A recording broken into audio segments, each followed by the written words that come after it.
All right, so as we pick up with Power Man and Iron Fist Part 2, which I know in the last video I said Iron Man and Power Fist. Somebody pointed that out in the comments and I thought it was pretty funny. One thing I want to remind you guys is this story is not meant to be taken seriously. This is not meant to be a, Civil War II kind of story. Power Man and Iron Fist were a great duo, but the history of their team-ups were usually comedic. They were never designed to be serious stories. They were designed to simply just be goofy and funny and for people to have a good time. So don't take Power Man and Iron Fist too seriously, guys. You won't enjoy yourselves if you do. So in the last video, we had talked about how, their former secretary for Heroes for Hire, Jenny, had been thrown in prison after murdering her boyfriend who was abusive. And the result was that during her time in prison, she had met a girl named Necra.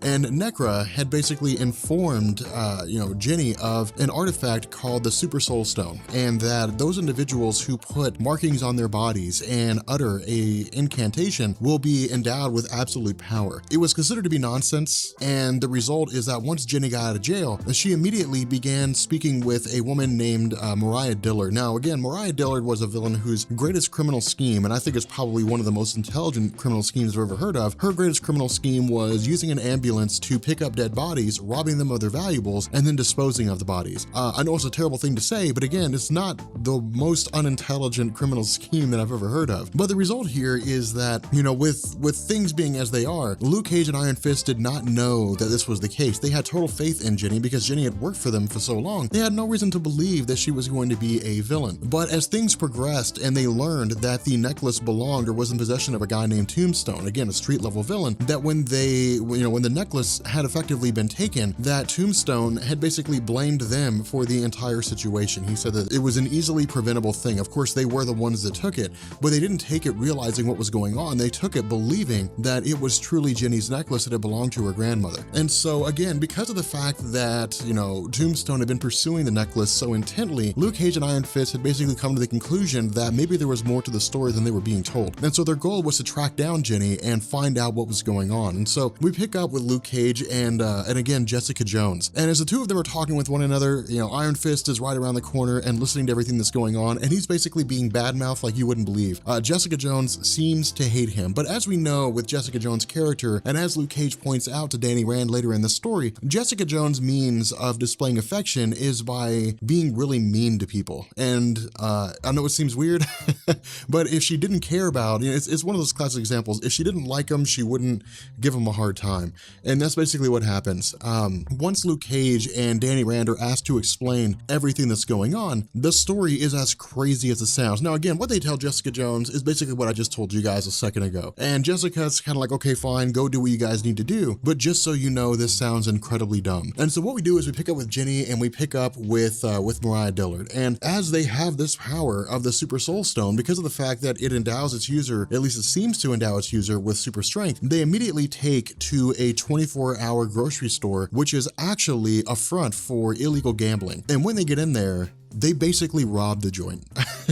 They knock it over. They take everybody's jewels, they take everybody's money, they take everything valuable that they have. Now, switching back to Luke Cage and Iron Fist, again, they're on the hunt, but they're also being followed by two henchmen of Tombstone. And the question that's being asked is why are these guys following, Danny Rand and Luke Cage? Why is this thing so important? And the reason why is because what Black Mariah and what Jenny have been doing is actually knocking over Tombstone's establishments. Their goal is to basically take over his gambling, or take over his criminal empire and oust him entirely, probably kill him in the process. And so while he's screaming at his henchmen in a voice that's barely audible, since that's kind of the cornerstone of his character, Luke Cage and Iron Fist travel to Doctor Strange's Mystic Arcanum. Now, this is one of my favorite points in the story, not because of Doctor Strange, but because of the guy that we meet afterwards. Of course, with them delving into the realm of something that has to do with mysticism, Doctor Strange is kind of the go-to guy. And again, in the last video, I had mentioned that, that David Walker was not making any references to Luke Cage's time as head of the Mighty Avengers. That was actually something I was wrong about. Apparently he was. He did mention that in a single line. I simply just didn't catch it, but somebody in the comments pointed it out, which is fine.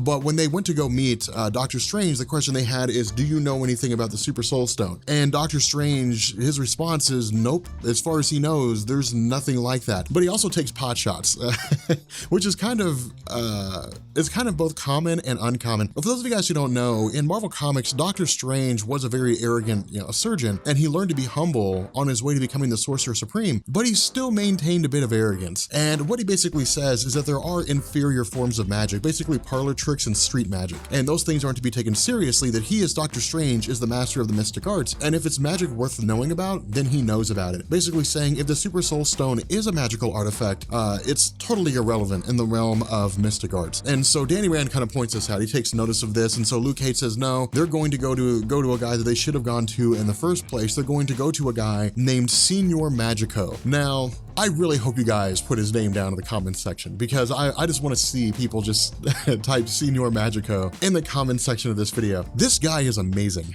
This is this is one of the funniest moments.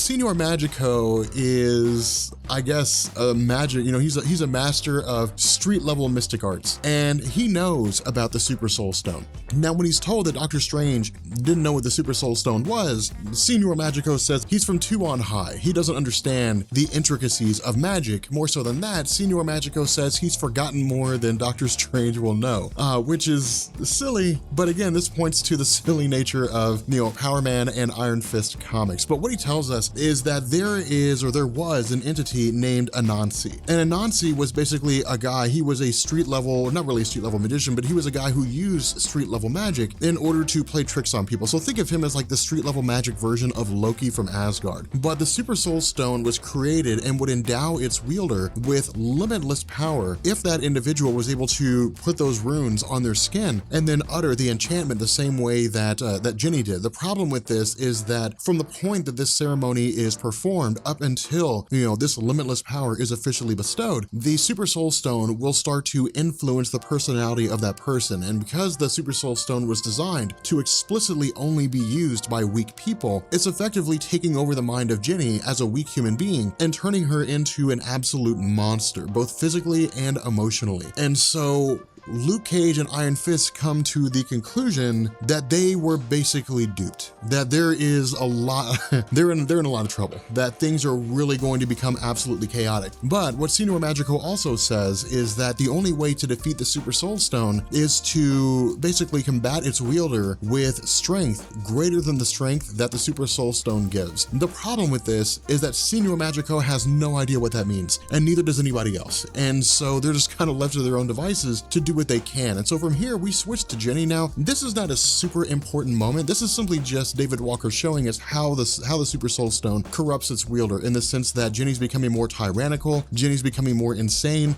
Black Mariah's attempts to keep her from going crazy and, trying to assuage Ginny by telling her to control the rage, don't let the rage control her, which is some advice they got from their prison psychiatrist. It's simply ineffective, that Ginny's just going forward as a wildly powerful being who is basically going insane and drunk with power. And so on their way to try to both find Ginny and figure out what's going on with this Super Soul Stone, Danny Rand and Luke Cage run into the henchmen that are following them at the orders of Lonnie Lincoln. The issue here is that once they arrive at the safe house of Lonnie Lincoln, he's immediately thrown out of it. And when he comes to, he tells both Iron Fist and Luke Cage that because they're heroes for hire, he's hiring them. And the reason why is because he needs to be protected from Ginny, who has since transformed into a monstrous beast with the intention of killing Tombstone.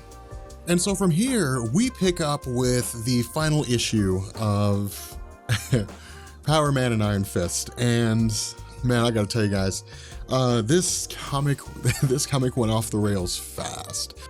So of course, with Ginny kind of laying waste, attacking everybody, it's what you see in these kind of stories where she's just tearing things apart. She's ranting and raving about, making everybody beg for mercy and then killing them. But the other half of this is that Mariah Dillard didn't expect things to go this way. In her mind, the Super Soul Stone would probably grant super strength or maybe some kind of energy-based powers, and it would allow her and Ginny to just rise up and take over Tombstone Tombstone's empire, making themselves extremely rich, something equivalent or maybe a little bit less than the Kingpin. But the exact opposite happened. Jenny absolutely lost her mind, turned into a monster, and is just killing people. And so Luke Cage and Danny Rand try to recall what it was that Senor Magico said, that the strength, the only way to defeat those with the Super Soul Stone is to use strength greater than the strength of the Super Soul Stone. Luke Cage comes to the realization that this strength is the power of love.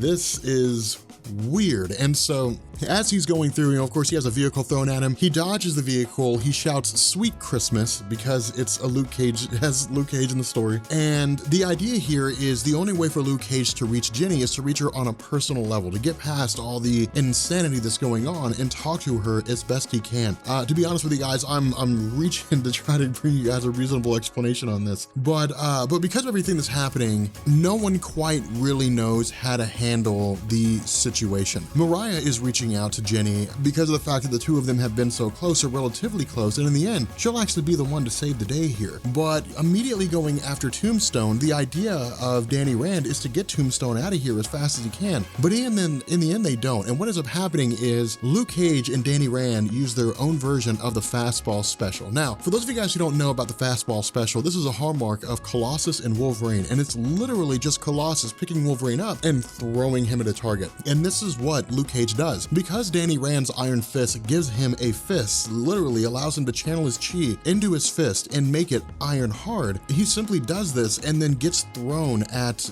Jenny. The problem with this is Jenny just kind of dodges out of the way, and so Iron Fist crashes into a pole. From here, we switch to Black Mariah. And Black Mariah, of course, this is one of the funny things. She's not really taking Danny Rand seriously, and no one ever really does. In truth, Danny Rand, of course, being a street level character, being so exceptional in his fighting abilities, this story's not designed to show him serious. And so the result is that he's called names like the Kung Fu Kid, or he's called names like Kung Fu Grip. He's just not taken very seriously. But the scene or the situation ends up turning directly to Black Mariah herself. And what she says is, yes, Jenny's been wronged. She's been cheated, she's been screwed over, she's been the subject of an abusive boyfriend, she was forced to endure life in prison, but both Black Mariah and Jenny made their time in prison as best they could. They did what they could do.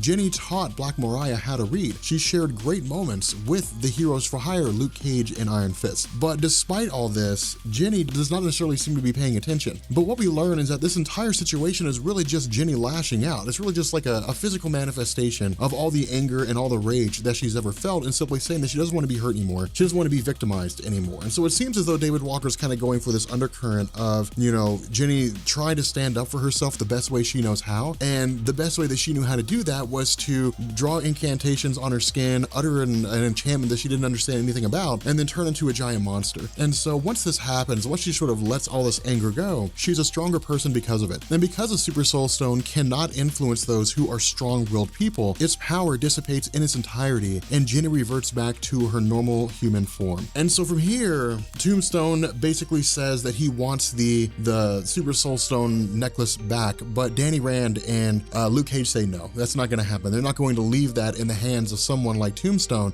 No way, because if anybody else were to get their hands on it, they could run into the same situation again. And so Jenny and Black Mariah sort of mend their friendship, and the necklace is taken back to Senor Magico.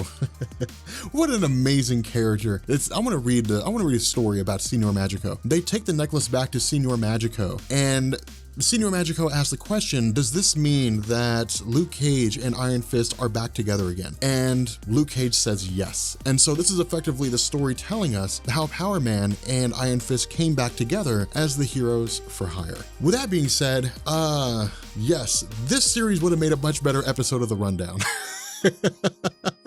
Oh, this would have made, I didn't think about that when I first started it, but I was reading through it and I was like, this would have been a much better episode of The Rundown. But it wasn't bad. When you read it for what it is, when you read it for a series that's not supposed to be taken seriously, you have one hell of a time. But if you do take it seriously, you're probably not going to enjoy yourself too much. So this would make a great comic story-in video, is what this would make. Anyway, guys, I'm going to bounce off here and, drop a like if you guys enjoyed this video. Hit the sub button, leave a comment, let me know what you guys think, and I will catch you all later. Peace.